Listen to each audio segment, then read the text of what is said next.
I'm going to talk about electromagnetic interference with medical implants. You might ask, why does a geophysicist get to do this?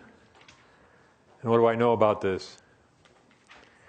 As a professor of geophysics, I study earthquakes, volcanoes, minerals, oil, all kinds of other things, even the environmental contamination, groundwater infrastructure, and the moon and planets. I worked on some of the stuff that went on Apollo 17 to the moon. We do this by making electrical and magnetic measurements, and electromagnetic measurements are very sensitive in nature. So sensitive, in fact, that some of my students were trying to make measurements, and we're having trouble with cell phone interference with their measurements. I'll come back to that in a second. I have a lot of material to cover, so I'm going to talk really fast. I tend to talk really fast anyway. So what are EMI and RFI? Interference is an unwanted effect, such as the music playing too loud for you to hear a phone conversation. Signal to the music listener, but noise to the phone user. EMI is electromagnetic interference. It's electric or magnetic fields producing an unwanted effect at low frequencies, typically by induction. RFI is the same thing, only it's radio frequencies at high frequencies. I also will make this presentation available to anybody who wants it. It's about an 18 megabyte PowerPoint. EMI, RFI with geophysics, cell phones, radio, TV, and power lines are all sources of signal to users, but of noise and interference to geophysicists. Natural fields from the Earth and Sun are both sources of noise and interference and also signal. The Earth has a 500 milligauss magnetic field at DC. The noise varies as a function of frequency. It's not a simple way to talk about it. It has a minimum at about 1 kilohertz because of the waveguide that exists between the Earth and the ionosphere. So there's a very strong frequency dependence to noise. We use that as signal sometimes to explore inside the Earth. So what's desirable signal and what's an unwanted noise depends on the problem and perspective, like the music on the phone. These are some of my students. Do we have a laser pointer? I think we do. I brought my own. These are some of my students not far from here on Morrison, on Dinosaur Ridge. There's a student on top belaying this one with a radar system, running up and down the ridge to try and map footprints that are hidden like this one underneath the sand sheet. She's operating a 900 megahertz center frequency radar system. At the time we did this 10 years ago, there was a 900 megahertz analog cell phone system around. It doesn't exist anymore. They took it off the air and we're all digital now. But the analog ones, people would drive by on the road, which is down here where my Jeep is. They would see us climbing on the rocks, and there's signs that say, "Do not climb on the rocks," and they'd call the sheriff on their cell phone. Every time they picked up the cell phone to make that call, they interfered with our measurements, and we had to do it over again. The question I'm often asked is, this 900 megahertz radar system, is it not dangerous to use? It uses 1/1,000,000th of the power of a cell phone you hold next to your head. Intentionally, so we're not allowed to interfere with the cell phones. I also have a medical implant in my head. I have a deep brain stimulator for Parkinson's disease. In my chest there's a pacemaker, which is this red thing down here, a wire that runs up my neck, around behind my ear to the top of my head where you see these two bumps, then electrodes that come down behind my eyes. This is a great antenna. It picks up all kinds of things it shouldn't pick up. So interference with medical implants is something I was very, very concerned about before I got this installed.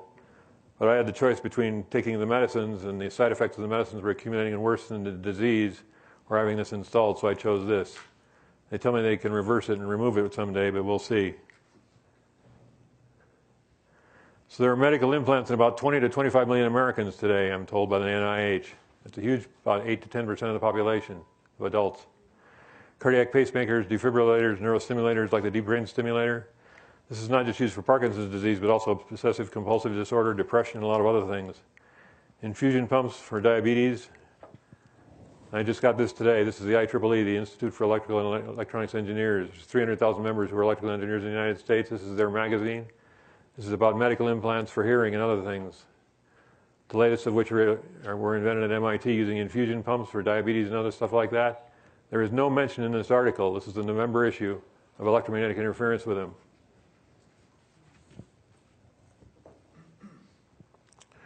Artificial hearts, metal rods to support broken bones, spinal stimulators to speed healing, hearing aids, all kinds of things.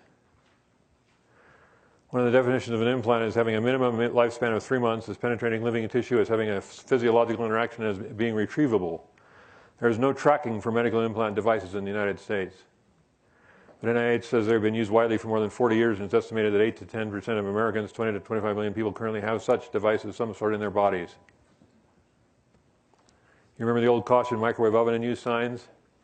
They got around that by making better microwave ovens and better cardiac pacemakers. They shielded the wires, and the wires only have to go from a pacemaker right next to the heart, not up to the brain like this one does in my head, so I'm much more vulnerable. These things can interfere with and prevent normal therapeutic function, reset or reprogram the device, bring damaging energy into the body or the device, or cause injury, including death. I'm very interested in this because I've got one in me, so I wanted to know all there was to know about it. It's very hard to find out this information. Any metal object can act as an antenna. If the metal is not the right size, shape, and orientation, it will not be very efficient, but still an antenna.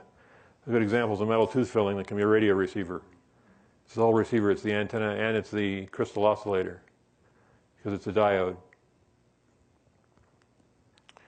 All the red parts in the DBS system in my head and chest are metal, so they're all antennas of different sizes and shapes, picking up different kinds of energy. Medtronic's Kinetra DBS patient manual, before I had the device installed, didn't say anything about EMI and RFI.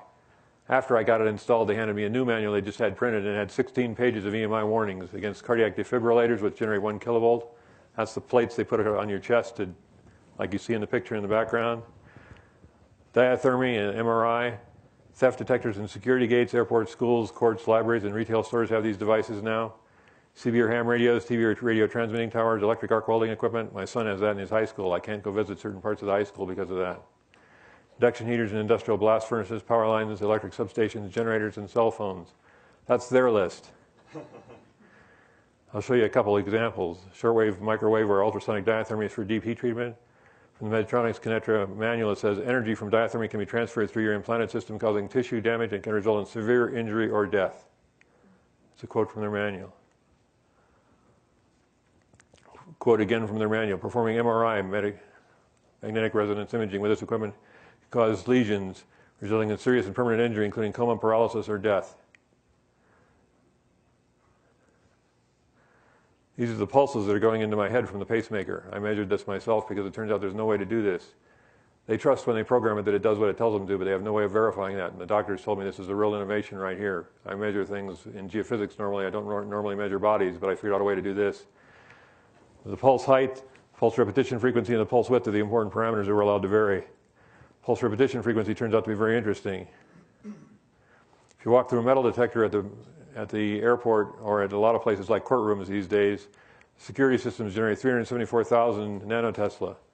Divide by 100 to get milligauss. That's 3,741 milligauss. You were worried about 3 milligauss before. They operate at 100 to 3,500 hertz, according to the FDA measurements. 185 hertz is where I operate, my DBS.